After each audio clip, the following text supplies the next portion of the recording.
meeting of the Wilton Board of Education. Has everyone had a chance to review the agenda? Yes. Is there a motion to approve? So moved. Second. All in favor? Aye. Any opposed? Okay, the agenda is approved. Are there any comments from the public? Seeing no member of the public. Has everyone had a chance to review the consent agenda? Yes. Is there a motion to approve? So moved. Is there a second? Second. All in favor? Aye. Aye. Any opposed? Okay, the consent agenda is approved. The board chair's report. In the week since the Board of Finance unexpectedly reduced the budget we had approved for the 2019-2020 school year, only one thing remains certain. $1.1 million is a lot of money. As Superintendent Smith, the administration, district finance personnel, and the board set about making required budget reductions, it has become clear that this exercise will be more challenging and time-consuming than I, for one, originally thought. In the immediate aftermath of the Board of Finance's action, I thought it would be possible to review proposed spending reductions tonight with a final board vote to come at our next meeting on April 25th. Instead, we will use tonight's meeting to clear up some misreported claims that were made both during the Board of Finance meeting and in subsequent media reports, and to hear from Superintendent Smith about his priorities and concerns in reassessing budget priorities. Because of the magnitude of these cuts, and because our budget was already so lean to begin with, we believe this slower, more methodical approach will be more beneficial and thoughtful way, will be a more beneficial and thoughtful way to proceed. On the same subject, I'd also like to thank those members of our community who have spoken out since last week's budget cut to express their support for our schools and their intent to support our newly reduced budget at the May 7th town meeting. Please keep in mind that as difficult as it will be to find $1.1 million in Board of Finance mandated reductions, it will be even more difficult if the budget is further cut at the town meeting. I urge all supporters of our schools to attend the town meeting and be ready to vote should a motion be made during the meeting to reduce our budget. Thank you. So there. Superintendent's report. I'm going to start with some good news. Today, as you know, because you got to meet her, we had Heather Morris, the author of The Tattooist of Auschwitz, here at our school. She's giving a talk at Wilton Library right now, and the hour or so she spent with our kids was really fabulous. You could hear a pin drop in the standing room only little theater as she was telling the story and telling her her own experience. So I'm really grateful to Fran and to Elaine and the staff at Wilton Library for orchestrating the Wilton Reads event. It's been a really powerful, positive experience, I think, for all of our students, certainly for many members of the community. And catch your breath, because we're looking forward to the next one. And you've set the bar really high. That's for sure. So we have a lot of congratulations to offer. We also want to recognize our music program. Wilton has been recognized as a 2019 NAM Foundation Best Community for Music Education. This is the second consecutive year, and Wilton is one of only 19 here in the state of Connecticut. So that award recognizes outstanding efforts by teachers, administrators, parents, students, community leaders, who've all made music education part of a well-rounded education. And as you well know, that's a centerpiece of our Wilton Public School education. So designations are made to districts and schools that demonstrate an exceptionally high commitment and access to music education. Again, I think it's self-evident here in Wilton, but we're very, very happy for the recognition, and I want to just tip of the cap to our music staff for all of their great work. Yep, we also want to congratulate Fran and our library media specialists who were recognized with the very prestigious Connecticut Association of School Librarians 2019 Bunny Yesner Library Media Program of the Year Award. So that's fabulous. And what a recognition, and boy, have we come far with that program since Fran has taken over. So thank you. If we want to cancel the meeting on the 25th, we can go have dinner with the Connecticut Association of School Librarians and applaud for Fran. She gets that award. So a week ago or so, we also learned that two of our coaches, Joel Garyak, who coaches the boys basketball team, and Gary Chadwick, who is our gymnastics coach, were each recognized as CIAC 2019 Coaches of Excellence for the winter Oh, wow. program. Wonderful, that's Yeah, great. so you gotta That's show. fabulous. Right, and then last but certainly not least, our fine and performing arts staff had an art show last Friday at Wilton Library. The place was packed. We had students performing and potters throwing pottery and artists painting. So it was just fantastic. The artwork will be on display through, I think, the 25th or so. So if you have a chance to swing by, you'll get to see some of our great work. We've also, this week at the high school, had the festival taking place. So kudos to our fine and performing arts staff, our world languages staff, and I'm sure there were many, many others involved. So if you haven't had a chance to partake in that, tomorrow, if you have time, beginning at 8:20, there's a diversity panel at the in the Little Theater. Following that, there's an Amnesty International presentation, an international poetry recitation at 9:55, and I am making plans to attend the free play improv group that'll be performing beginning at 12:15 tomorrow. And then the week in the festival will close out with a performance by the Jim Sheridan Band. Yes, a Jim Sheridan Walsh Band with some student accompaniment. Great, so that's always fan favorites this time of year. So Great. that's my report. You're right, it is nice to celebrate and focus on some of the positive things going on. There's a lot of them. You know, if I can. Wasn't there one more award in that library from the? There was. Yeah. Yes. Fran, what was that called? It was called Administrator of the Year that went to our superintendent. Yeah. Oh, yes, right. Congratulations. Just riding everyone else's coattails. Well, yeah, I'd like to add that, for all the people who are watching tonight from home, the litany of recognition and outstanding performance that Dr. Smith just went through is all the more reason to be concerned about the reduction that we face in our budget and the risk that we face going forward if it becomes even greater or increases. We just have such an outstanding school system here. And it's week after week, month after month, the recognition that our students get as a result of the efforts that our teachers and administrators put forth. It's beyond compare. Sure. And it is frustrating to sit here facing what we face. That's all I want to say. Thank you, yeah, we all feel it. Moving on to committee reports. Teaching and learning? Yes, we met last week.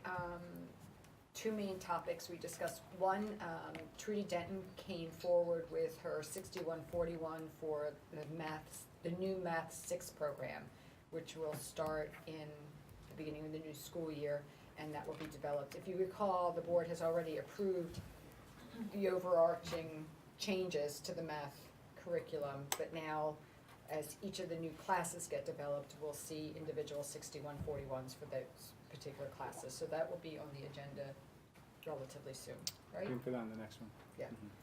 Lori, did you do any of the problems? Oh, they did give me she did give I me- took the packet with Are you- me. It's Oh, you took math it? 6, and it's like the 9 Oh, that's right, we units saw of you math right after 6, the and it's meeting, one right, is like right. finding the area of, oh, I can do this. So I did the No, it's first still one. sitting, I haven't looked at it. I was quickly lost. I was like, I should enroll in math 6.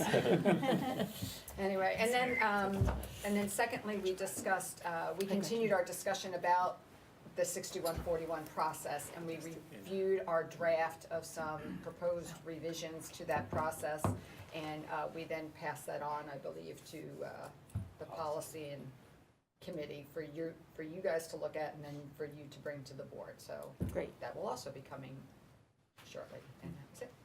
You included, there was a copy of a draft 6141 revised process in that packet, but That we that's, gave you last Friday? or yeah, last but that's week? not ready to come to us yet? No, it is, I think, Is yeah, it? Good. yeah, that's Oh. it, Okay, so we'll put it Are on both the of those ready policy. to come? both. What do you mean both? Well, I guess the math doesn't come to us, but, The math will come, is ready to come Yeah. to the board, And then the But the 6141 the process proposed proposal changes to is ready to that come. is gonna come to your committee first. Good, And okay. then you guys bring it to the Great. board. okay, thank Yeah. you. Got it? I got it. Gretchen, we didn't meet this week, so there's no policy update. Business ops, We met this morning, primarily two issues on the agenda, the budget reductions and options to deal with that, and I think we'll have some discussion later in the meeting around that. And then the second topic was in the area of special ed, related to the alternative high school, and put forward by Peter. Peter Balderson. Balderson of the Finance Board of Finance. To really try and find a way and begin to take some steps to see if there is a rationale for trying to get the four neighboring communities, ourselves, New Canaan, Westport, and Darien, to find a way that we all get on board and do the same thing together, cooperatively, to see if there are economies of scale by doing that, if we can legally do that. New Canaan has already started their alternative high school. It's up and running. It's our proposal to begin next year with ours. And there has to be some benefit or some value to do that. So he's going to kind of lead the charge on that, along with Steve Hudspeth, who I spoke to tonight about it, to try and find out if it's practical, if it makes sense to do it, to work with the other communities to see, is there value in trying to combine our efforts in doing that? And I would think that there is, but that's a process going forward. So those are our two primary topics today. Okay. Thank you. Up first, under review and discuss, the potential FY20 budget reductions. Great, so I thought, if you don't mind, I'll start, and I'll please. kind of walk you through some of the guiding principles that direct our thinking. As you know, we've gone back to our administrators to revisit programs, priorities, and spending proposals. And the guidelines that we aim to follow in this order are: 1, protect the health and safety of students; 2, match our resources with core beliefs, vision, and strategic objectives; 3, in every way possible, attempt to minimize impact on students; as well, attempt to minimize impact on staff members; prioritize areas to maintain investments. Wherever possible, we certainly will continue to find efficiencies. Number 7, comply with state and federal mandates. We also have to ensure the mandated curriculum, ensure that any proposed programming reductions or eliminations are based on analysis tied to student outcomes. That's an important one. Ensure that any proposed programming reductions are informed by our community values. We look at opportunities of increasing revenue, and then protecting operating capital, which I'll say more about shortly. So we, in essence, consider new spending, current and year-over-year spending, and attempt to come up with recommendations that will achieve our goals and enable us to advance our mission. One of the first things we did in response to the budget reduction by the Board of Finance was impose a freeze on this current year's spending. And so we'll review all of those accounts and see, what we can use to apply to some of next year's proposals. At the Board of Finance meeting, I guess it was the tri-board meeting, one of the board members indicated that or suggested rather, that the Board of Education had a reserve account. The account that was referred to is not a reserve account, but he was referring to the continuing education account. And there are funds in that account. So the account has grown over more than a decade, and there's a sizable surplus. Historically, that account has been used to reinvest in programs and facilities that are used by the continuing education program and also used by the schools. In conducting the analysis of the funds in that account, we learned that while much of the account surplus is derived from program expansion, It's also because the district, for some time, has been paying the costs of things like payroll fees, some defined benefit contributions, and some medical and dental benefit contributions. It's important that the board be reminded that we've operated for many years using manual processes down in our business department, and it was only recently that those were identified. We were able to track payroll fees back to 2005, and if you include the estimated fees for this year, that total amount since then is $314,491. The estimated medical and dental payments amount to $82,000, and the AXA 401A defined contribution is another $48,000. So that totals just over $445,000. I also think it's reasonable to assume that the board was paying payroll taxes for the years prior to 2005, and annually that range could be anywhere from $15,000 to $22,000 conservatively. We have been in the process of developing plans to address some facility needs, including the high school culinary room. We have some needs in the Middlebrook culinary room, but we don't yet have firm numbers. Right now, the total surplus in the continuing education account is $1.19 million. So I got some questions from some folks wondering about this account and why details weren't made more clear previously, and I would just offer a couple of things about that. Number one, I've known about the continuing ed account since probably 2015. Though I wasn't aware of the current dollar amount when it was raised last week. And my understanding from back then was that the funds were directed towards program improvements. I think the other important piece here that we just have to stop and remember is that we've had 3 CFOs in 4 years. And so Anne, our current CFO, works for us part-time. And so when she came on board, and it's a decision that I celebrate, Anne is fabulous. We've made some changes downstairs to shore up the functioning of that office, but she's part-time. And so in trying to manage the priorities in that office, we were very specific and intentional in how we laid those out. So our first priority area for examination was in our chart of accounts and our general ledger, and moving the transition to New World. And so in order of priority, after we got that set up, we were moving on to closer examination of other accounts, like the continuing ed account, like our activity accounts. So if people were feeling surprised by that, that's on me, because I was not focused on those funds because we have a plan, and we've been focused almost singularly on managing our current accounts. There was another comment made at the same meeting, and it was referenced in an op-ed piece in the media this week about teacher salaries. And so the suggestion that our teachers make too much money or something along those lines, or maybe we could pay them less through the next contract. So I think those are terrible ideas. Just to be really plain about that, our teachers work very hard, and they live and work down here in Lower Fairfield County, where the cost of living is not the same when you move up I-91 or 95. Do we know what our average tenure is for our teachers versus the state? Let me read you my little thing. Oh, okay, I don't have the. Sorry.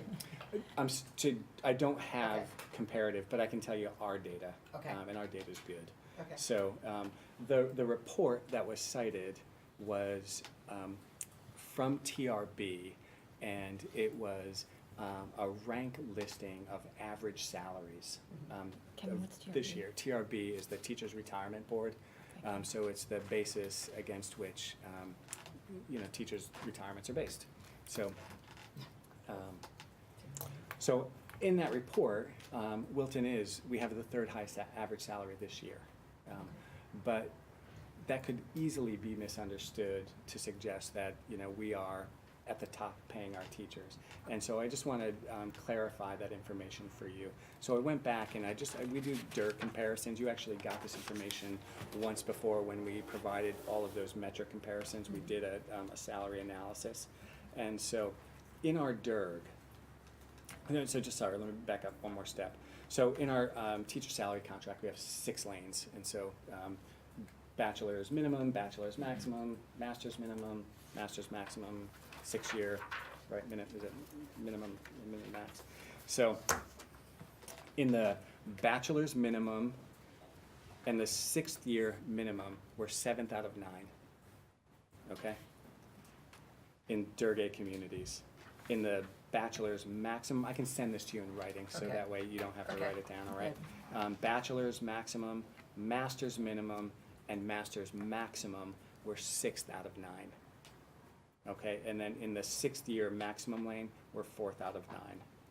What drives the average salary to be the 3rd highest in the state is the fact that 66% of our teachers are at or above the maximum step in the contract, which means they've been in the district at least more than 15 years.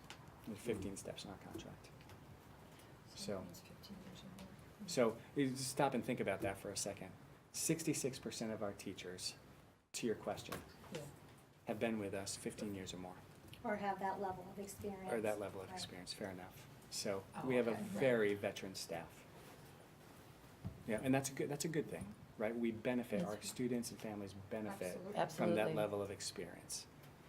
And you've seen Maria's reports in the previous 2 years, our turnover rate is, less than 5%. And so, we take opportunities when we can, and it makes sense to replace retiring more expensive teachers with, less expensive beginning teachers. There are priority areas like mathematics, for example, where, we're looking for the best and most experience, and so we make a financial choice to invest in the experience. But Absolutely, that's a delicate yeah. balance. So Do you know that 66% figure, where do we rank in the dirt? I don't know, and I don't know if we could get that, I don't know, I mean, I could go back to, let me look into it. We'd Okay. have to, Maria and I will talk tomorrow and see what we can come up with. But that's a desirable place to be, with 66% of your teachers. I just think it speaks Here to the and knowing the quality community, of just the having a rich instruction. experience Yes. and wanting to stay, and they're invested in our community, Yeah, Yeah. this in is our students, a yeah. bit of a sidebar, but there are districts that periodically, when faced with financial, crises, will offer retirement incentives, and Buyouts, yeah. I've never been in favor of that. There's certainly a short-term, for some anyway, if you structure it the right way, a financial benefit, but I'm not sure of the message it sends to your veteran staff, and so I also think about what it is we're trying to accomplish. And oftentimes, when our kids really get the added value of teachers who, have walked our halls and lived our classrooms for, more than a decade. It really matters.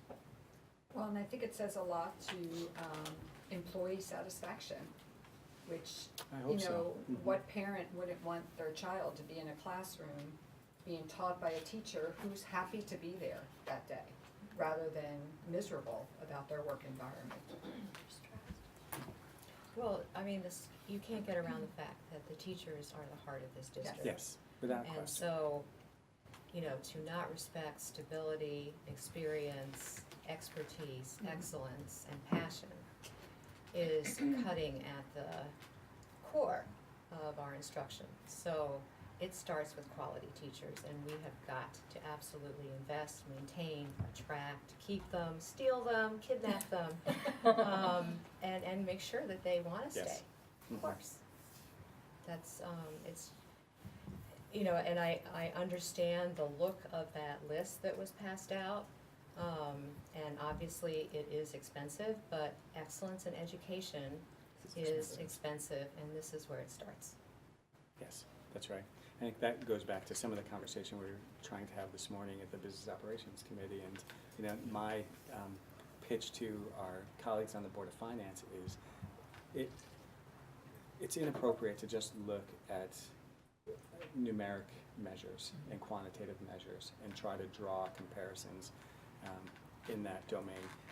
You have to understand the qualitative, and the only way to do that is to get in, to look at the classrooms, to really see firsthand the diversity of the student body, to look at the different strategies teachers are using minute to minute to engage a wide range of learners. You know, when we talk about it in a setting like this, it's all kind of tabula, but when you walk into a classroom, it becomes real. And so we do a disservice when we only focus on numbers and we don't understand the quality. And I was happy to hear that at least one of the Board of Finance members spent some time with Andrea. But, you know, I would say that to anybody, people who really want to Two? understand our operation, Good. you've got to come and I was see. just gonna ask if any of them took you up on your offer. Two of them have. Good. We were Since our just at, workshop. the special ed PTA had a lovely reception right before, and the speaker put a slide up, and I'm gonna massacre the quote, but it was something like, no one learns to read without a teacher. No one learned, you know, a website or a computer program can't teach you what to teach. It's all about teaching. Mhm. So, sorry, Kara, for destroying your slide. It's important, right? We get the idea. Yeah, So on Yeah. that point, I just want to take a minute. thank you for clarifying that. That's really, Sure, and I'll shameful we'll that try to that get some was, more information. put out there. Yeah, I just think this is, we run into this all the time, that complex information is reduced to sound bites. Right. Yeah. And it Right. does a disservice to the people that work in this district and the work they're doing in this district. And it's really not appropriate. Right. So I want to just talk a bit about some of the priorities here. And this is not news to any of you, but it's worth restating. As you know, for more than a year, we have named an alternative school program as the top financial priority for the district. It's not a program that we currently have, it's a program that we currently need. We have, as you know, and you heard from teachers, you heard from a student, you read Andrea's white paper and you saw the presentation, we have students who can't get themselves into Wilton High School because the program's overwhelming. We have kids at Middlebrook who have the similar kind of struggle. So it makes good sense to create an alternative space and educate those kids here in this community. Right now, when those kids opt out of our program, oftentimes they are opting into a program outside of the community, and it's far more costly than what we would need to run a better program in town. So that remains our top priority. The amount of money that we propose in the budget is about $468,000 or so. To get it up and off the ground, it includes 3 teachers and a social worker, as well as some funds to address the trackside space, because that's where we're looking to operate from. So that remains the priority.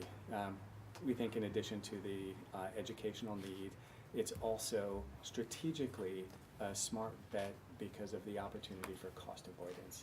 And cost avoidance, as you recall, the way Andrea explained so well, is not necessarily an immediate reduction in costs, but we're avoiding higher costs because we don't have to place students in private programs outside the district. I think, you know, all of the administrators would agree. We've got really good, promising early returns on both the quality education front as well as the cost avoidance front with our 18 to 21 program, which is only in its second year. Mm-hmm. And so as a model, the logic is consistent. And so I think the time is right, even with all of the various threats that we face. And how is moving forward with that program affected at all by what you discussed this morning in business ops? What you- Well, Well, we have to come up with the funding plan yeah, to manage the reduction. And Right. so I think, you know, the other point that I would make here is it is dangerous, in my opinion, to go back into an operating budget and to look at cutting existing programs, especially when we're talking $450,000, $500,000, because the motivation is not based on an analysis of educational benefit. It's based on finance, and that is absolutely the wrong calculus to make a decision like that. And I would say to the board, we haven't done educational benefit analyses of many of our programs that would probably be surfaced as potential areas to cut. And I don't want to alarm anybody, but I'll just offer this as an illustrative example. In other communities, when financial push comes to shove, districts will eliminate things like elementary world language. And just as an example, because it's considered beyond the core, and it's a way, you know, if you've got multiple teachers teaching, to find multiple hundreds of thousands of dollars. To do that out of a financial calculus is a mistake. And so I personally would not want to dive into any conversation about any of those programs with my back against the wall without having done a really good, thorough educational benefit analysis. And I don't think you can do an educational benefit analysis when you're under the, you know, knife threat of $1 million cut. I think that's got to be done separate aside from any budget conversation.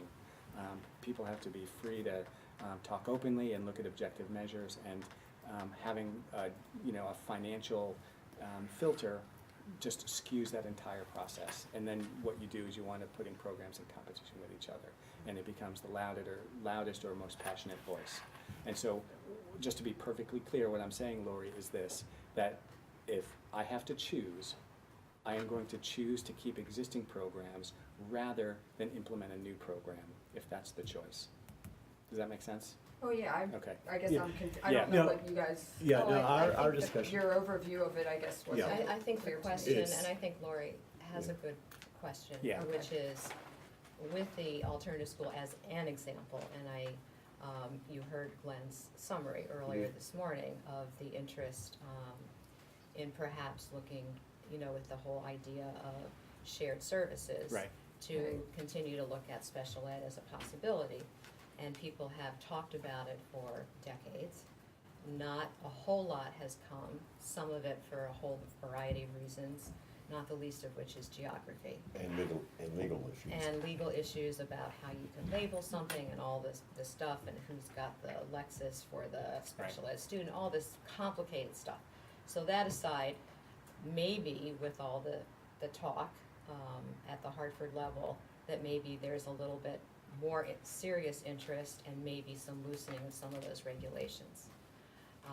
So a program like, not only, but like the alternative school might be good to look at as sharing it with other neighboring districts.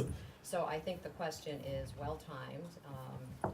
We're not gonna solve that tonight at all. No. And it may be something that we proceed with and then consolidate, terrible word.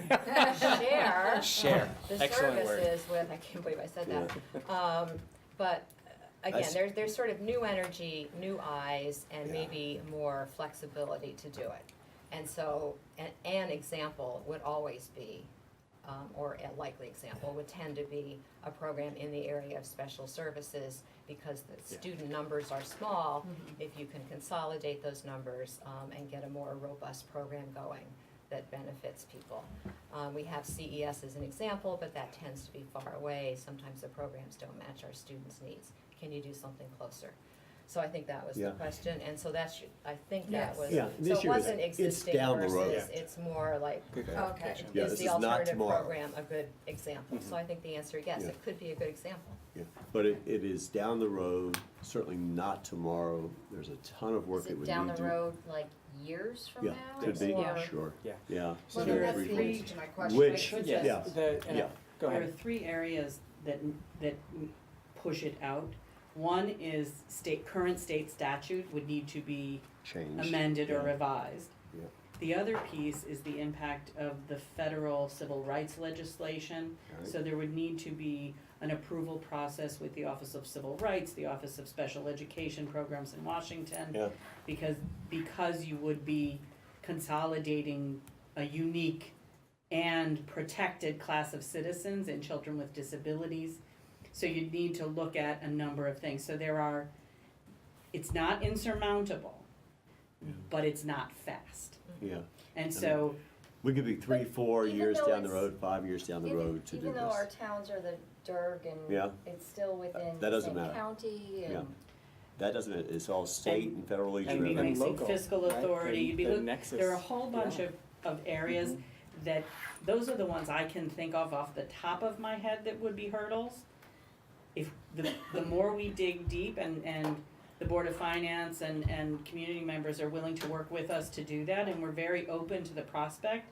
But I just don't want the community or this board to think It's that easy. it's a clear path to collaboration. Yeah. There's a lot in the way that we would need to work with, not the least of which is legislative authority. But Yeah. how does that differ, Andrea, from when a school district sends a student to another school district and pays a tuition?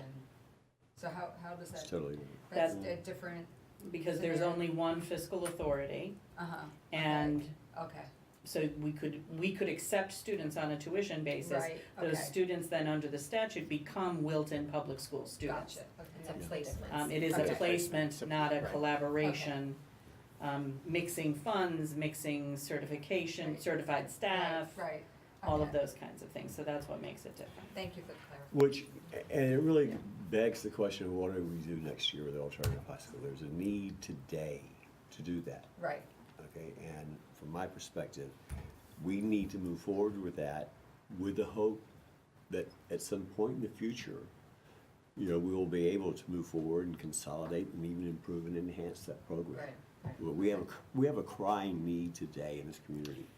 But we also, Uh. it's a new program. I understand that. I'm And, well you know, aware that's of what we that. need It's a to new figure program. It's out. a program with a need. Just because it's new doesn't mean it isn't needed. Well, it needs to be funded. True, but anyway, so that's where we are, Okay, okay? Yeah, and It's this- the consolidation or cooperative or whatever is a ways out. Okay. There are tons of hurdles to get over to try and do that. Could I ask, the students, I don't think we've identified the students who would be in the alternative high school next year, but we know there'll be 15 of them or so. Well, we're in kind of this strange place right now. I know. Right? So It we're just got not. stranger. And it's getting stranger and stranger, so we're not, right now, we're in a bit of a holding pattern. So the advisory council, we continue to do some work in terms of program development ideas, those kinds of things, we're continuing to do that work. We are not moving forward with staffing, so that is a big piece of the puzzle, so we're not moving forward there, that's on hold. But when you did your budget, Mhm. those students who might have been outplaced, did you not include outplacement tuition because you thought those kids would be in the alternative school?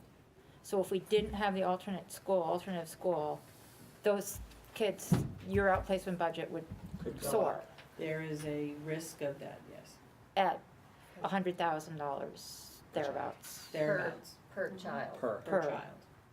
versus the 468,000 to fund. So it would The be school. 1.5 million roughly if everyone had to be outsourced or out. I don't want to, Not I right don't off the want it bat. to be an alarmist. Not each and every student who might really benefit from the alternative school is Is an an automatic okay. outplacement. We will Right. still control, we Right, will still do everything in our power from grade 7 through 12 To avoid. to create programs for them within the schools they're in. So I don't wanna leave the community with this idea that it's a one-to-one correspondence of automatic outplacement. It's not. But there are a large number of students who may never be outplaced, but who are struggling enough now, or wouldn't be outplaced now if we could serve them well, and might prevent an outplacement 2 or 3 years from now. Right. If we could get them on a better track than they're currently on. I just don't wanna leave anyone with this I think it would Yeah, it's be not $1 million Right. misleading to Right. say that we're gonna outplace 15 more kids automatically. Okay, thank you for I can clarifying. say to you that right now, of the students currently on my radar screen, I would say we're talking about at least 5 students who may need to be outplaced before the end of this year if we don't have some alternative ideas for them. They're holding on tight now. Most of their families are watching this conversation carefully, holding on tight because they really want their kids to stay here. They like this idea. They think it will serve their children well. But they're not doing well right now. And they're holding on tight knowing that we have X number of months left to survive this year with the hope that there will be something for them in September. So I would say probably 6 student tuitions if I had to had to guess right now, but I'm not a betting girl. So that's the best I can offer you right now. Thank That's you. very helpful, thank you. You're welcome. The second priority I just want to put on the table, as you already know, is the secondary coordinator for special education. And this is another position. Andrea can speak to it far more eloquently than I can.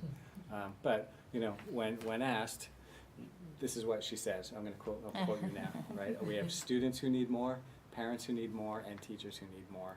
And our existing staff is stretched thin. So this is a quality of programming concern, it's a supervision concern. And I think the thinking, you know, is similar to our alternative high school in that if we can provide better support, we can keep kids with us, and that's really ultimately our goal. The only thing I would add to that is providing the secondary coordinator provides as much service to the pre-K 5 continuum as it does to the 6 through 21 continuum, because it will release Sharon D'Angelo, who's currently running from pillar to post. It will help her provide the technical assistance that pre-K 5 needs. Mm-hmm. So, you know, each and every administrators, teachers, parents, and most importantly, students need the expertise that a person with a special education background can provide. Our principals, our teachers, our related service people, and our parents, they're working really hard, but sometimes you need someone who comes from a special ed sensibility to see the bigger picture and perhaps get unstuck when everyone's tried everything they know how to do and the student's not making the progress we want them to make. And so I would say this is as much a pre-K through 21 benefit as it is a 6 through 21 benefit. So. That's all I got.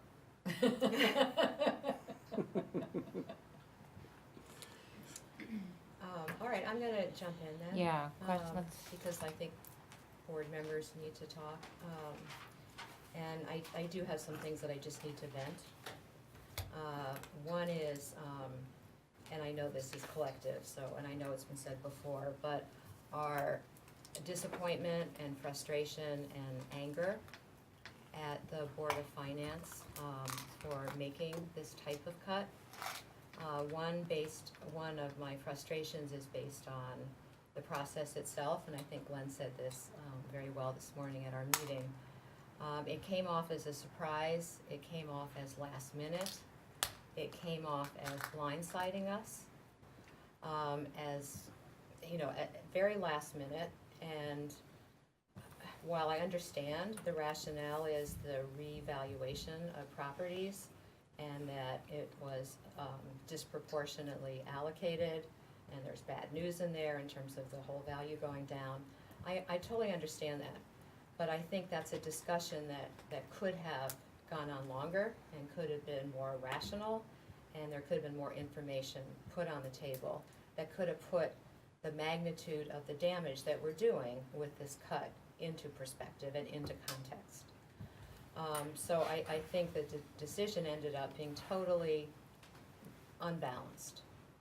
There was not a give and take. It seemed, from the audience anyway, to have been a predetermined decision by some members on the Board of Finance. Others were quite supportive and understanding of our budget. I think when I say it's not balanced, I think what the Board of Finance did is ignore our budget history. And Chris was so good in her Board of Ed presentation about pointing out that our budget increases over the past 5 years, including the 1.35, have been 1.14%.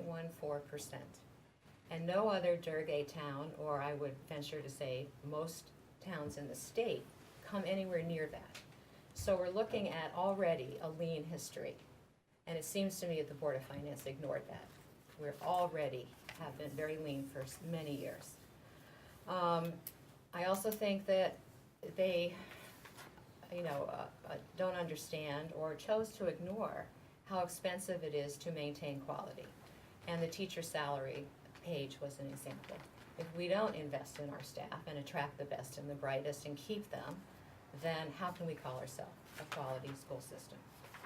And also to maintain quality, we have to address student needs as they arise and keep up with them. We can't do everything at once, but I think Dr. Smith has been brilliant at sort of picking, one or two big things that need to get done, not dumping them into 1 year, but there's a strategic kind of plan that I sense has been going on, and it has made perfect sense. So to stop meeting the needs of our kids, and alternative school, we might as well talk about it, that's going to be either a deferred, or, if we go through with it, that's great, but if we don't, it becomes a deferred need that just piles up next year, and we're not serving kids. And to keep a legacy and a reputation of excellence, even though you don't want to spend money every year, it takes an investment every year to keep the quality going. Also, the Board of Finance ignored the whole cost avoidance. There are $500,000 here of cost avoidance in this budget. So in a way, we're being forced into a corner. We are cutting something that could actually save us money in the long term, even though we have to make an investment up front. So again, the Board of Finance, in my humble opinion, just sort of ignored that. There's also a recent survey commissioned by the Board of Finance to ask the community, the sort of more silent, less actively engaged, busy people in the community. So how do you think the town finances are working, and what do you think of the rate of tax increases, and what do you think of the level and quality of services? And what came out is people moved to town because of the schools. They are happy with the quality of schools. They expect high quality schools, and nobody wants to pay high taxes.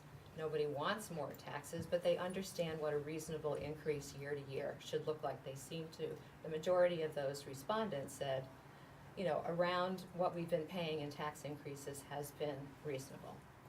So that is not to say that we as Board of Ed should just ignore the plight of the taxpayer in this particular year. But my argument is there should have been more of a discussion. And the end cuts, if there were to be reductions, should not have been anywhere near the magnitude of what we're facing.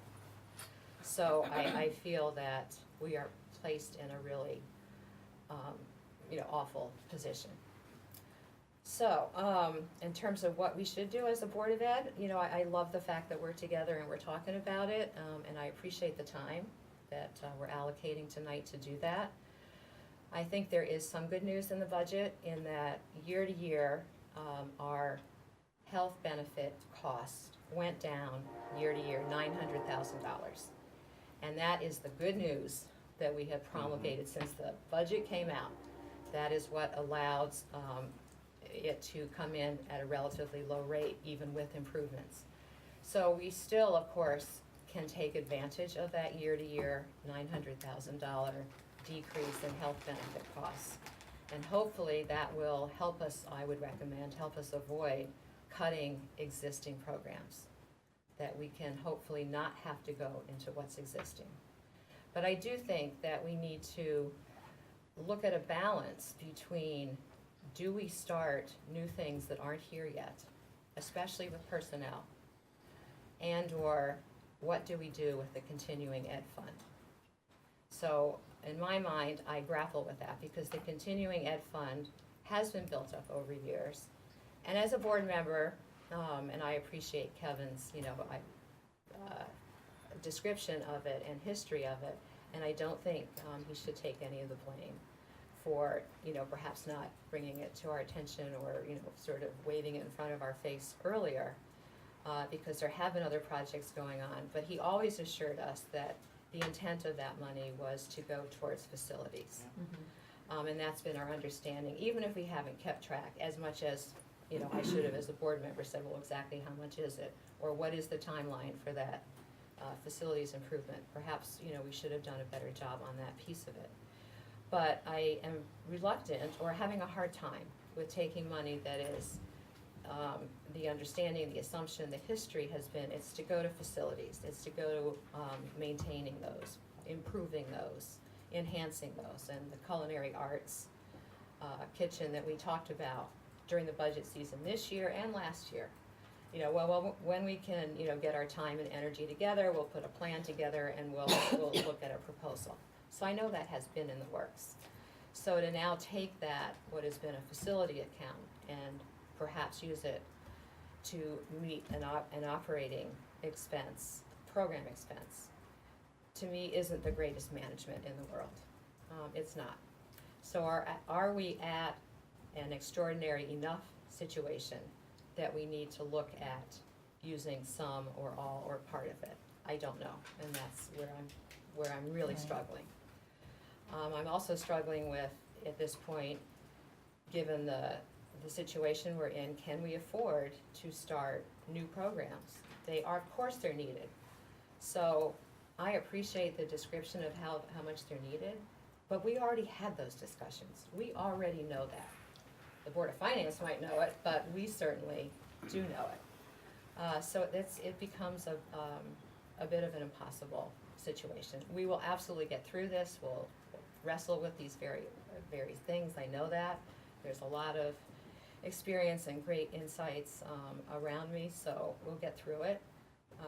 But I do think it's got to be some sort of a balance, and I'm hoping that our $900,000 reduction in health benefits helps us not cut existing programs. That'd be one recommendation that I would have. But I think we have to look closely at what's the balance between how many new programs can we afford to add that are not here yet. They're not here yet. And or what do we do with the continuing education fund that is convenient and it's good for us, but is this the way to use it?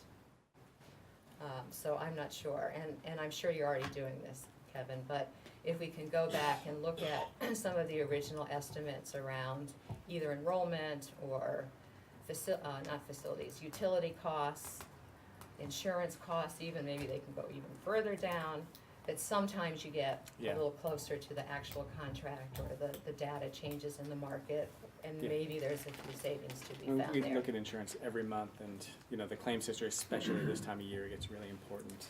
Right. The enrollment projections, that's we ought to go back and look. So, I mean, none of this is news or anything like that, but I think it's good to have this discussion before we put a specific list out there and try to look at the different approaches and the different angles that we can all kind of try to, look at this problem, the different lenses we can put on it and look at it. Thank you, Debbie. Very well said.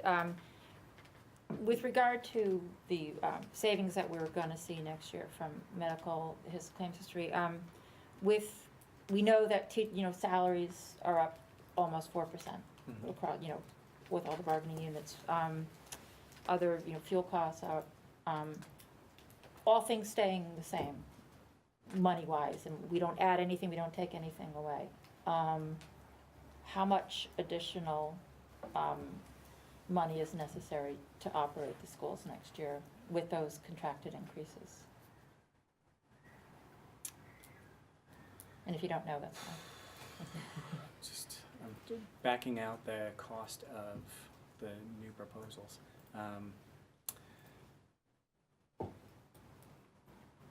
Oh, because the additional teachers are included. Yeah, so you have, Yeah. I mean, I kind of estimated it this morning, so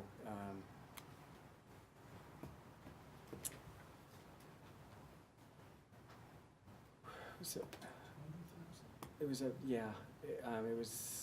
what we were at 1 through 5, so minus about $250,000. I'm gonna don't quote me on this, and I'll get you an exact number. Just the But rollover. like 200,000 to 300,000, I think, is the new money to operate. Well, see, it's just the reduction in the health benefit thing is not even enough to offset the salary increases. No, No. I mean, if right, nothing's salary changed. is like 1 itself. Okay, salaries alone. Well, that was my question. Yeah, Yeah. so Yeah. just the savings that we're going to enjoy. So there is our $900,000. And the benefits. Right, but it Just is, for it that. is good, because Doesn't, otherwise. well, it helps. We have Oh, bigger no question. Jeez. Right. No question.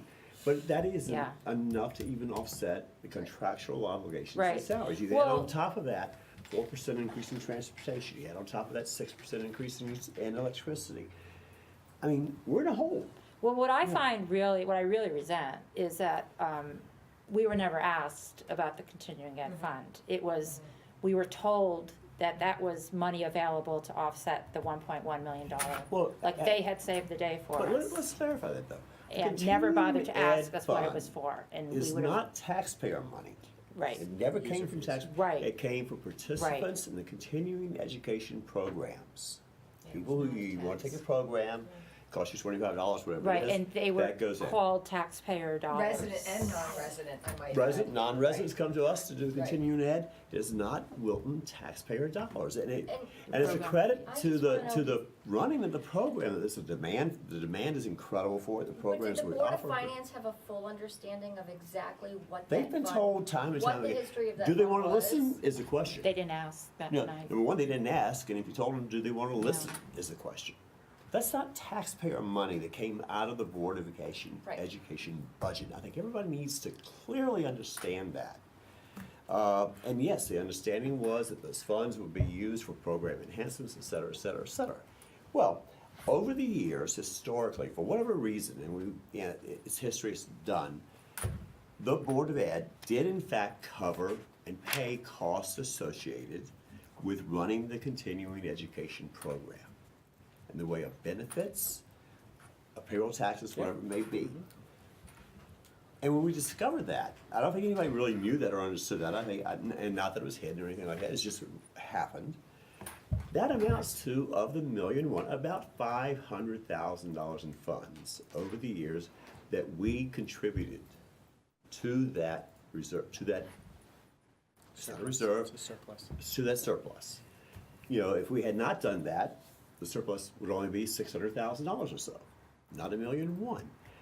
So it makes sense to me in that case that, yeah, we should recoup that money, because that was our money that we used to offset their costs, and they're supposed to be self-sustaining, self-supporting with their fees and structure and operations. I don't have a problem with that at all. I really don't, because the money came from us mistakenly or erroneously or whatever it happened, it happened. We can't change that. So that's not an issue with me, but I think the key is that people need to understand that that's not $1,100,000 surplus reserve that came out of our taxpayer money over the years. It just didn't happen. No, That's it's a not good what it distinction. is, and everybody Important. needs to understand that. To be clear about that. And of that, about $500,000 is money that the Board of Ed did spend in their benefits and covering their benefits over a number of years, over a period of time. But that was Right. also covered in the budgets over those previous years. Well, yeah, it came out of our money. It was our money, yes, and it was in our budgets over those years, or whatever, if we had, absolutely. So we spent it out there, it's out there, but it offset their cost, which enabled that fund to grow, okay? And if you wanna go back to the dark Yeah. ages, Oh, when I was yeah. working here and started working here, the whole continuing ed program, it was a hope and a prayer. Yeah, And it would be self-sustaining, yeah, you know, Right. so, and it yes, is more than there that. was some Well. money put in because it was part of the operating, Yeah. let's put in a little money, Yeah. let's hope this works. Yeah. And I think that's the impetus that Right, sort of sure. kept it And it going. kept it And going. we should take the opportunity to laud Dolores Tufariallo. Absolutely, She if you Yeah. look at it, Right. I mean, it's a Been brilliant. phenomenal program, Yes, we're absolutely. competitive with all the other communities. Well- If you look at our continuing education programs, Right. and I get Westport's, I get Darien, I get Richfield's. Right. We have great programs, Right. and the demand for it is an example of that. Can you speak a little to the facility improvements that are in Yeah, there queue were for that? three priorities. We have a proposal that's mostly fully baked for a kitchen renovation here at the high school. The facility renovation costs are around $400,000, so that's to move a wall, put in a walk-in cooler, address electricity, Stove HVAC, in? a gas stove Stove, yeah. or two, and An oven. right, and then you know, there would be additional costs if we wanted to change out the materials, racks, tables, etc. The kitchen at Middlebrook, we don't have firm numbers for, but I think the interest there is also putting in, they have electric stoves in that space. There's some interest in putting in gas stoves there, and providing some other upgrades. We've already built into the cost this year, a replacement for the hoods So that's gonna be done, that has to be done, that's a fire code concern. So it won't be as costly as the high school? I don't think it's gonna be anywhere near that. Jose Figueroa is working on putting some numbers together as we speak. Yeah, And we then- just did some major upgrades in that kitchen 3 or 4 years ago to I'd replace have the to go back appliances, and look. huh? Mhm. Yeah, Well, that's that's nice. not is that in the operating budget or the capital bond? It's not bonding, no, No. that's It's that's operating. operating, It yeah. is in the operating. And without, and it was in probably 3 years ago, maybe 2 or 3 years ago, we did some. It probably, That's in The- this year's or came the out. proposed one for next year? hoods are being done It's in- this summer. This summer. How so much it's is in it? This year. With This- our yeah, this year. Current funds. 2019 budget. Yeah. Yeah, we Right. have money in place to Gotcha. address Okay, right, that need. Right, okay. Right, and then the third area on the list is the Middlebrook Library Learning Commons. And as you know, the Library Learning Commons across the district has been a capital upgrade proposal for all the years I've been here. And we're, getting some traction now. So Miller Driscoll obviously is done. Cider Mill is slated to be addressed this year. And then looking at Middlebrook. And that's a space that's also used regularly by continuing ed. Okay, Yeah, I think we should probably just table this discussion and Yeah. figure out when we're gonna meet again as a board. yeah, well, I think, And- do you wanna offer? You're good? Okay. Okay. I mean, I think it makes sense, and hopefully Laura, by the time we should be able to participate too. Yeah. Okay. Yeah. I wanna add one more point. On the train. Sure. When I was ranting and raving You weren't about ranting, the Board of Finance and the things that they ignored in terms of the investment that it takes for quality and our, thanks to Kevin's leadership, our history of very lean budgets in terms of increases, is also that in our Business Operations Committee, and we talked about some of this during the budget process, we compiled a lot of comparisons on ratios of students to teachers, students to teachers, administrators to students, counselors to Right. students, per pupil expenditures, I don't know how tall the buildings are, whatever. We did lots of comparisons to our district our reference group. And I think it's something else the Board of Finance really seemed to ignore that night, is that our playing field, if you will, is this area and our districts around us. So that's what we compare ourselves to. So when you bring the metrics to the table that says, look at per pupil expenditures, look at budget increases, look at student to teacher ratios, look at administrators, look at all the numbers you can, on any fiscal kind of measurement, we invariably come at the bottom half of our DIRG. It's not a bad thing, I think that's a mark of efficiency.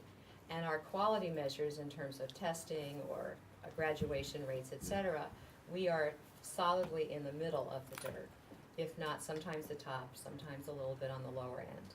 So, we come out comparatively well fiscally on all the measures.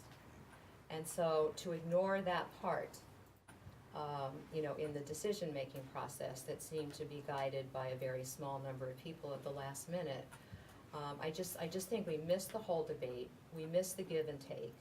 There is something unusual about this year's revaluation, and yes, maybe we should talk about that, but let's talk about what an appropriate reaction is. Talk about it together. And work on it together, which is where we started this season, I Yeah. thought pretty well, and I Yeah. thought, remember I said this is a win-win budget, Yeah. and, we're all seemed to do the happy dance, and, I don't know, it just ended up in a different place, so. Right, right. Okay, now I'll stop ranting. Well, thank you for that overview and for all the work that you and the administrators have done so far. I know it's a huge job. I just hope that by talking about it at the board table and allowing us to give you some of our insight and stuff, it'll sort of help drive the discussion, and we'll look forward to your proposal. Yeah, I think, everyone here agrees. Everything in our budget is valid and important and critical to student achievement. And we didn't pick this, but, here we are. Okay. Let's move on to the suspension and expulsion policy. Pleasant topic Great. to follow up on. Yeah. Uh, this the entire good news agenda? Is that what this is? We're gonna end on a high note. We're gonna ask for a motion to approve graduation in a few, so All right, let's, okay. we'll get through this. So the story here, quite simply, is this. This is a policy we've had for many, many years, and was ripe for revision. I think what's important, I left at your place is the regulation also, and so while we made some minor language revisions to the policy, we completely supplanted our existing regulation with the Shipman and Goodwin model, and we did that because while our policy and regulation were up to date through, I think, a year ago, the law changed again, and primarily around providing alternative education opportunities for expelled students, and so we needed to catch up the regulatory language. So that's really the serious change. Just from I think a reader's perspective, the Shipman model was better organized and I think read much more cleanly and clearly than the regulation that we had in place for many And years. that's what this is? That's what that is, yeah. And- The board docs formatting does not help it at all on paper. Yeah. But if you It's smaller. follow the, Lovely. the alphabetized categories, it's cleaner. I feel very comfortable, the language is current, And, so. and as far as being in compliance with what CADE policy recommends, we're done. Yes. So this is an agreement. with Until the what law they- changes again. Okay, good, all right. Anything else? Okay, then we will see that again as a discuss and approve. Action items, discuss and approve Wilton High School graduation date of June 15th. Yes. Well, I will happily move, since I Lori, will have a your daughter baby, at that graduation. yes. I move that we approve June 15th as the graduation date. Is there a second? I second. Any further discussion? All in favor? Aye. Just a sunny day, please. We'll put that in. Yeah. Okay. Bob, We'll that write works for that you?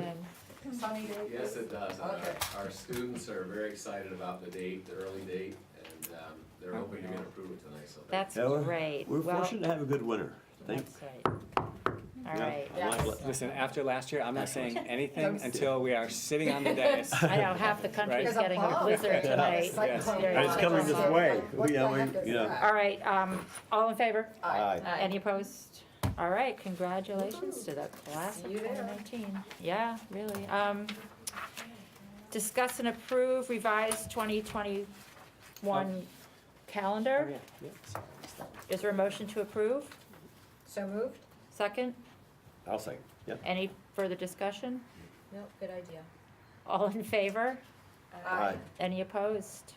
Okay, that's a really smart change Yeah. that we're making. So got not positive this, not feedback. this coming year, Yeah. but the year 2021. following. Yeah, we need to Right. give people time Make to sure plan. Claire, yeah, okay, good. Discuss and approve retire policy 5131, student conduct, corporal punishment, and use of reasonable force. Is there a motion to approve? I approve. Sorry, Is there a second? Yeah, I'll second. second. Is there any discussion? All in favor? Aye. Aye. Any opposed? That is retired. Would anyone from the public like to come and offer any comment? Seeing no one, is there a motion to adjourn? So moved. I'll second. Second? All in favor? Aye. All right, we're adjourned. Next meeting, Thursday, April 25th. Are we gonna try and get together before then, specifically for a budget discussion, or are we gonna just? Why don't we see how it goes? Okay. Why don't we reserve the right? Yeah, We can, and April 25th, there'll be an executive session at 6 o'clock. okay. All right. Next. Yeah. Every meeting from here on in, we have executive session.